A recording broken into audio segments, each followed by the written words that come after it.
తెలంగాణలో వరుసగా ఐటీ దాడులు జరుగుతున్నాయి. పొలిటికల్, వ్యాపార రంగాలకు చెందిన ప్రముఖ ఇళ్లలో వరుస దాడులు చేస్తూ ఐటీ అధికారులు హడలెత్తిస్తున్నారు. తాజాగా హైదరాబాద్లో మరోసారి ఐటీ దాడులు నిర్వహిస్తున్నారు.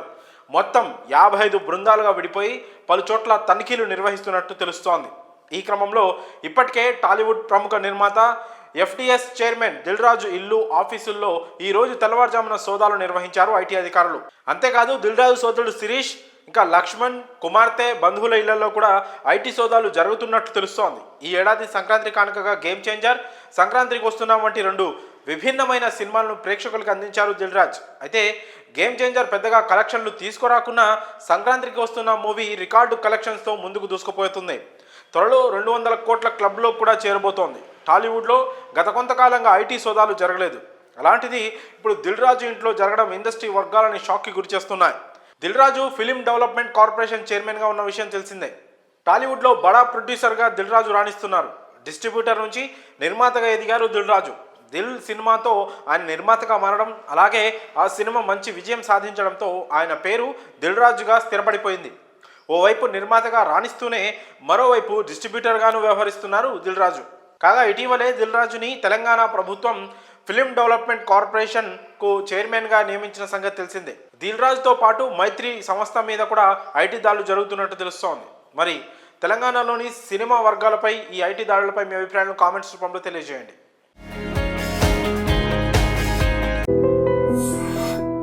సైబర్ నేరగాళ్లు రోజుకో కొత్త స్ట్రాటజీతో అమాయకుల్ని దోచుకుంటున్నారు. టెక్నాలజీ సాయంతో లక్షలు కోట్లు కొల్లగొడుతున్నారు. ఇప్పటికే జంప్ డిపాజిట్ స్కామ్తో ఎంతోమంది అమాయకుల్ని మోసం చేస్తూ వారి అకౌంట్స్ ఖాళీ చేశారు సైబర్ కేటుగాళ్లు.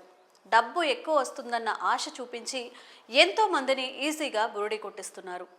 తాజాగా యాప్లో పెట్టుబడి పెడితే లాభాలు వస్తాయని ఆశ చూపించి టోక్రా వేసిన ఘటన జనగామ జిల్లాలో చోటు చేసుకుంది.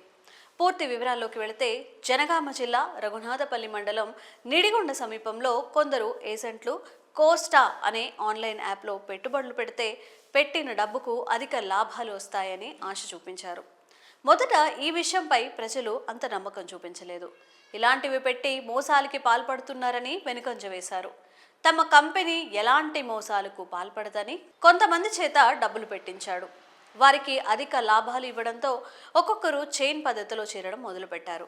అలా ఒక్కొక్కరు ఆ యాప్లో ₹1,00,000 పెట్టుబడి పెట్టుకుంటూ వచ్చారు. మొదట్లో అందరికీ మంచి లాభాలు చూపించాడు. తర్వాత యాప్లో డబ్బుల విత్డ్రా ఆప్షన్ తొలగించారు.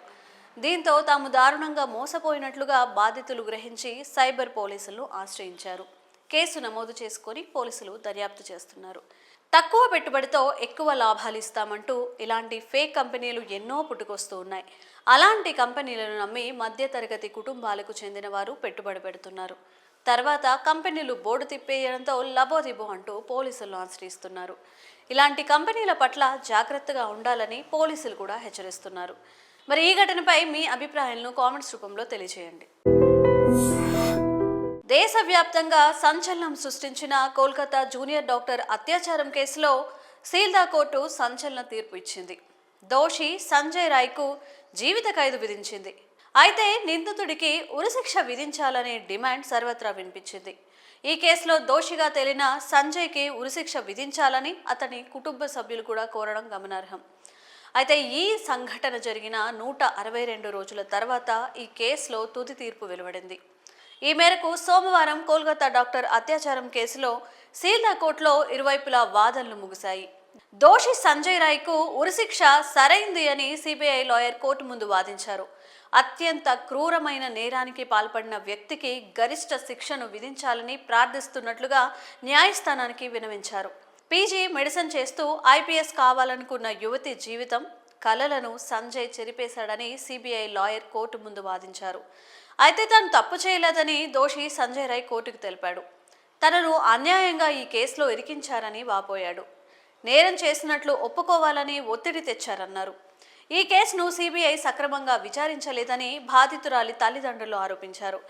తల్లిదండ్రులు మీడియాతో మాట్లాడుతూ ఈ కేసును సిబిఐ సక్రమంగా విచారించి ఉంటే గనుక మరికొంతమంది అరెస్ట్ అయి ఉండేవాళ్లని, దోషులుగా నిర్ధారించి ఉండేవాళ్లని పేర్కొన్నారు.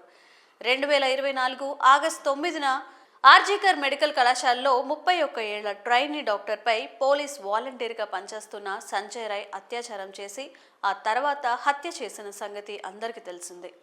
ఈ ఘటన జరిగిన అనంతరం దేశవ్యాప్తంగా నిరసనలు వెల్లువెత్తాయి. సంజయ్ రాయ్ను కఠినంగా శిక్షించాలంటూ డిమాండ్ చేశాయి. చివరికి ఘటన జరిగిన 162 రోజుల తర్వాత ఈ కేసులో తీర్పు వచ్చింది. 2024 August 9న trainee doctor RG Kar medical college and హాస్పిటల్లో నైట్ డ్యూటీలో ఉంది.